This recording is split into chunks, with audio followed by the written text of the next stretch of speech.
Yes welcome CMA students, आपका स्वागत है सीएमए हाइट्स चैनल पर। आज जो हम आपके साथ ही क्लास डिस्कस कर रहे हैं, दिस बिलोंग्स टू आपका पेपर नंबर 15।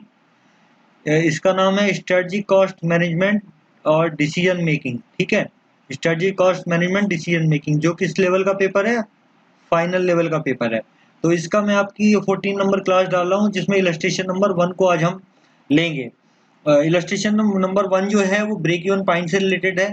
ठीक है, ब्रेक इवन पॉइंट में आपको खूब अच्छी तरह से ड्राइव करके फॉर्मूले इसको अपनी पहली क्लासों में बता चुका हूँ। जो स्टूडेंट्स नए हैं शायद उनको अवेयर नहीं होगा, वो जाके हमारी जो पुरानी क्लास है उनको देख लें।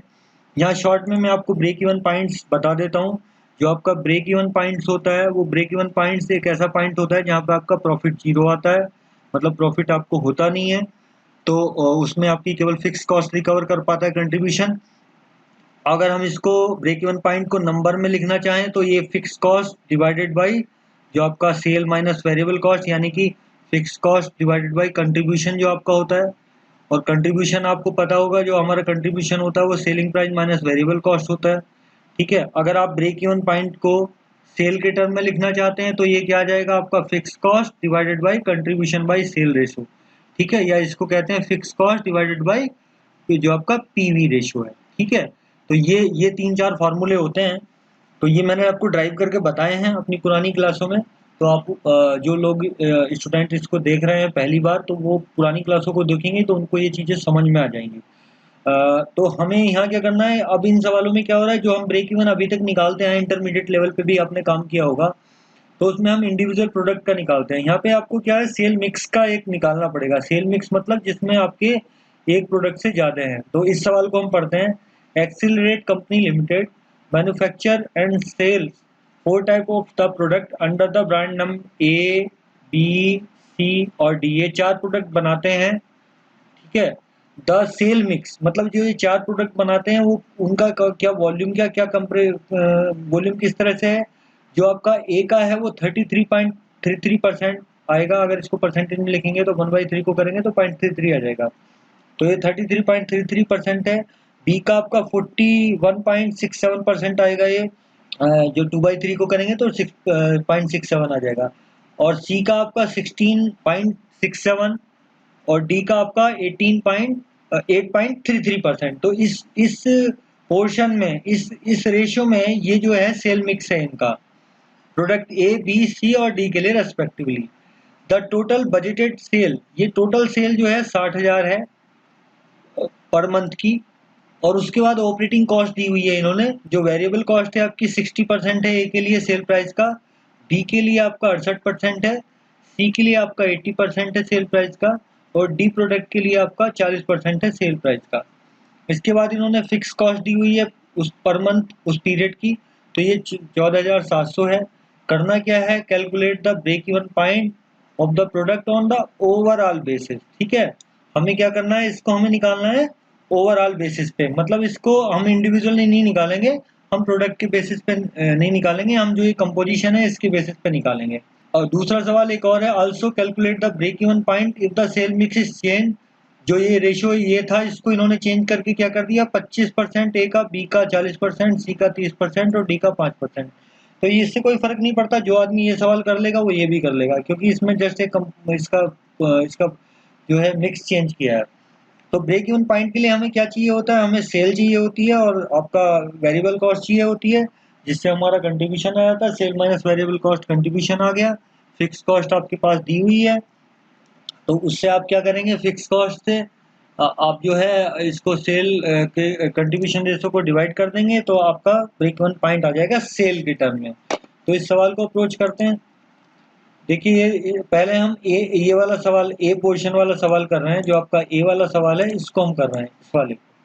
ठीक है, तो इसको समझते हैं। स्टेटमेंट जो आपका सेल दिया हुआ है ये क्या है, इन्होंने इसको लिख दिया है कैसे। देखो, जो ये आ रही है ए, बी, सी और डी, ये 4 प्रोडक्ट हैं और ये टोटल है इनका इस कॉलम में। तो सेल आप देखिए ये 20,000 कैसे लिखी हुई है, आप इसको समझिए। ये आपकी जो ओवरऑल सेल है, ये वाली जो सेल है, ये 60,000 रुपये पर मंथ है। तो ये जो आपकी 60,000 रुपये है यहाँ पे, ये वाली 60,000, जो ये ए की जो सेल है वो आपके 60,000। ठीक है, 60,000 इंटू 33.33, तो 60,000 को अगर आप 33.33 से मल्टीप्लाई करेंगे, 33.33% से अगर आप मल्टीप्लाई करेंगे तो आपका ये आंसर आ जाएगा 20,000। ठीक है, ऐसे ही जो आपके इस बी प्रोडक्ट के लिए, इसको आप अगर यहाँ पे मल्टीप्लाई करेंगे 60,000 से तो आपका आंसर आ जाएगा 25,000। मतलब 60,000 इंटू दिस 41.67%। तो इसका ये करेंगे तो ये आंसर आ जाएगा। अब आपका जो ये 16.67% है सी प्रोडक्ट के लिए, इसको 60,000 से अगर गुणा करेंगे तो आपका ये आ जाएगा 10,000। यानी कि इसको जो 60,000 है इसमें आपने क्या जोड़ा करें, 16.67% से इसको मल्टीप्लाई किया। सिमिलरली डी के लिए आपका जो 8.33% से इसको करेंगे तो आपका ये आ जाएगा 5,000। ठीक है, तो इस तरह से आपकी ये सेल आपका ब्रेकअप आ गया इस परसेंट के बेस पे जो आपको दिया हुआ था सेल मिक्स में। तो ये आपका आ गया कितना, 20,000 ए के लिए आ गया, बी के लिए कितना आ गया 25,000, सी के लिए 10,000 और डी के लिए 5,000। टोटल आपकी 60,000 हो गई। तो 60,000 का ये ब्रेकअप है, किस तरह से ये प्रोडक्ट मिक्स में सेल है। तो this is your sale, right. अब आपकी जो वेरिएबल कॉस्ट है, वो वेरिएबल कॉस्ट कैसे निकालेंगे। वेरिएबल कॉस्ट आपकी दी हुई है कि जो 60% ए के केस में है सेल प्राइस का, 68% बी के केस में है, सी के केस में 80% है और डी के केस में 40% है किसका, सेल प्राइस का। तो जो आपका ये कॉलम बी है, it is nothing but the this percentage given of sale number. तो अगर मैं ये 12,000 करूं तो ये कितना है, 60% है इसका। ठीक है, तो आपका जो वेरिएबल कॉस्ट है बेसिकली वो क्या है, परसेंटेज ऑफ सेल प्राइस, जो ये परसेंटेज दी हुई है। तो ये 60% आप देखेंगे तो इसका 12,000 आएगा। ये आप 68% देखेंगे इसका 25,000 का, ये 68% है, ये वाला 68% है ये वाला। ठीक है, और ये वाला आपका जो ये वाला है 10,000 का 80% 8,000 आएगा। ठीक है, ये 80% 8,000 आएगा। और आपका जो ये प्रोडक्ट डी का 40% है वो 2,000 आएगा। ठीक है, 40% है ये प्रोडक्ट का जो है वो 2,000 आ जाएगा। तो ये 5,000 का 40% आपने लिया। तो इससे आपकी ये टोटल जो आ गई, ये कितना आ गया आपका, 39,000 रुपये आ गया वेरिएबल कॉस्ट। ये it is nothing but the sum of the this column A B C and D. तो इससे आपने ये आपका ब्रेकअप के साथ आपने क्या निकाल लिया, सेल और वेरिएबल कॉस्ट, जो हम इंडिविजुअल लेवल पे प्रोडक्ट में करते थे। अब आपकी जो कंट्रीब्यूशन है, जो कंट्रीब्यूशन है वो कुछ नहीं है, कंट्रीब्यूशन आपका आपको पता है sale price minus variable cost. तो अगर यहाँ देखेंगे जो ये कॉलम सी है, ये आपका ए माइनस बी, यानी कि इसमें से अगर ये घटाएंगे तो ये आ जाएगा। तो 20,000 में से 12,000 घटाओ तो 8,000 आ गया, 25,000 में 17 घटाओ 17,000 घटाओगे तो 8,000 आ गया, 10,000 में से 8,000 घटाओगे तो 2,000 आ गया, 5,000 में से 2,000 घटाओगे तो 3,000 आ गया। तो इससे ही 21,000 आपका आ गया। कंट्रीब्यूशन आपका कितना आ गया, 21,000 रुपये। अब आपका ये फिक्स कॉस्ट दिया हुआ है, फिक्स कॉस्ट जो यहाँ से सीधे उठाया 17,400 इन्होंने दिया हुआ है पर मंथ का। तो आप आसानी से आपका कंट्रीब्यूशन बाई सेल रेशियो को अगर देख लेंगे और फिक्स कॉस्ट आ गई तो आपका फिर ये ब्रेक इवन पॉइंट आ जाएगा। ठीक है, तो यहाँ तक हमने कर लिया था। अब आपका जो प्रॉफिट आया, ई में प्रॉफिट तो कुछ भी नहीं है। प्रॉफिट आपका जो आपकी जो कंट्रीब्यूशन आया था, कंट्रीब्यूशन में से आप घटा देंगे अपने फिक्स कॉस्ट को तो आपका जो प्रॉफिट आ जाएगा। यानी कि आपकी जो ये 14,700 आई थी फिक्स कॉस्ट, इसमें से कंट्रीब्यूशन में से फिक्स कॉस्ट घटा दिया तो आपका ये आ गया। अब जो आपका ये 6300 आ गया, ये आपका प्रॉफिट आ गया। और पीवी रेशियो क्या होता है, तो पीवी रेशियो आपका जो कंट्रीब्यूशन है, ठीक है, ये कंट्रीब्यूशन, इसको सीएस रेशियो भी आप कह सकते हो, कंट्रीब्यूशन बाय सेल। तो ये आपका जो कंट्रीब्यूशन है 21,000 डिवाइडेड बाय आप जो है 60,000 करेंगे इसको, तो आपका क्या आ जाएगा, 35% आ जाएगा। तो ये जो एफ जो है, F is nothing but the this is the आपका column C divided by column A. तो आपका ये कंट्रीब्यूशन आपका कंट्रीब्यूशन सेल रेशियो या पीवी रेशियो 35% आ गया। और ये चीज़ इन्होंने इंडिविजुअल लेवल पे भी निकाली है, कंट्रीब्यूशन डिवाइडेड बाय सेल। तो ये इंडिविजुअल लेवल पे जो इन्होंने लिखा है column C divided by column A. तो आप अगर 8,000 को 20,000 से डिवाइड करेंगे तो 40% आएगा, 8,000 को 25,000 से करेंगे तो 32% आएगा, 2,000 को आप 10,000 से करेंगे तो 20% आएगा, 3,000 को आप 5 से करेंगे 5,000 से डिवाइड करेंगे तो 60% आएगा। तो इस तरह से इन्होंने आप इसका ये आपका कंट्रीब्यूशन रेशियो इंडिविजुअल लेवल पे भी यहाँ लिख दिया है। जो आपका पीवी रेशियो है, सीएस रेशियो है, वो आपको इन्होंने ओवरऑल बेसिस पे भी लिख दिया है। अब आप इसको फिक्स कॉस्ट, जो आपको पता ही है कि जो आपका ब्रेक इवन पॉइंट होता है, ब्रेक इवन पॉइंट आपका क्या होता है, fix cost divided by PV ratio. तो आपने ये क्या किया, 35% को फिक्स कॉस्ट के साथ डिवाइड कर दिया, तो ये आपका 14,700 डिवाइडेड बाई 0.35। तो आप इसको करेंगे तो ये आपका कितना आ गया, 14,700 डिवाइडेड बाई 0.35, तो ये आपका आ गया 42,000 रुपये। तो आपका जो ब्रेक इवन सेल है वो कितना है, 42,000। 60,000 आपकी टोटल सेल है, जिसमें आपकी ब्रेक इवन सेल 42,000 है।